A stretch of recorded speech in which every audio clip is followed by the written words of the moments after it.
I always dreamt of doing the job I do now. You know, I was always kind of the kid who could climb the highest tree and was always getting stuck in quick mud and everything. And if you said to me when I was 6 that I could have a job doing essentially what I was doing then, I would have felt very lucky. I'd always kind of wanted to join the army, and you know, the SAS was the kind of pinnacle of the military in the UK. So yeah, it was a big dream of mine to try and join the SAS, and you know, it's hard work and it was a real privilege of a time. But I had a canopy rip in two at about 15,000 feet over Africa. As it was getting dark and just came spiralling down very fast. I blacked out and smashed into the desert and broke my back in 3 different places, and spent a year, you know, more than that actually, back in the UK in braces and in military rehabilitation.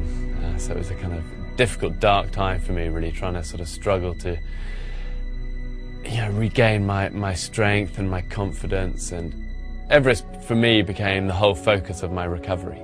Everest had been a dream of mine since I was a young kid, and I'd been taught to climb by my dad when I was like 4 or 5, and he'd given me this picture of Everest, and that became a huge dream of ours together. But I think sometimes in life it takes a real knock to make you realise what you really, you know, value and want to go for.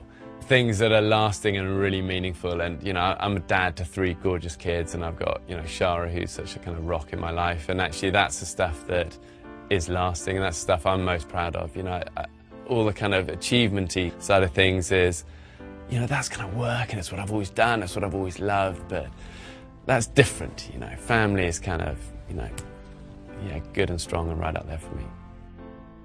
I've been really lucky in my life to be given a platform, and that's a real privilege, and you know, I want to do something half decent with that. I think so much of the crisis that we're seeing in young people and the way they eat is down to education. And you know, junk food is cheap and it's easy, but it's so dangerous, and it just, you know, it leads to so many bad illnesses. It's going to slow your kids up, and you're not giving them the best chance in life.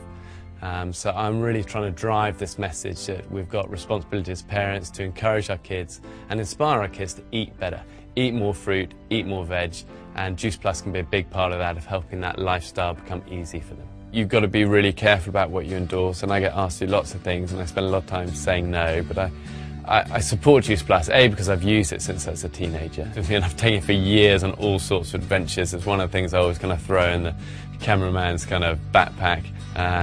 You know, just because it's going to help your immune system, it's going to help your reserves, and reserves and immune systems are 2 things that take a real hammering for me.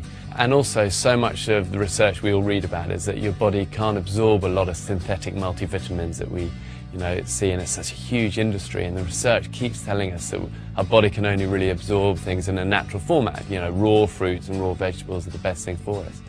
But we don't all eat enough of that raw fruit and veg, you know. Juice Plus is a really good natural way of getting fruit and veg in an easy capsule, just to top up what we should be having anyway every day. You know, your body's a machine, you've got to put the good stuff in if you're going to get the good stuff out. And Juice Plus is a huge part of that for me and my family. And Juice Plus always talk about living life to the plus. So I just say that to my kids: listen, if you want to live life to the plus, take your Juice Plus.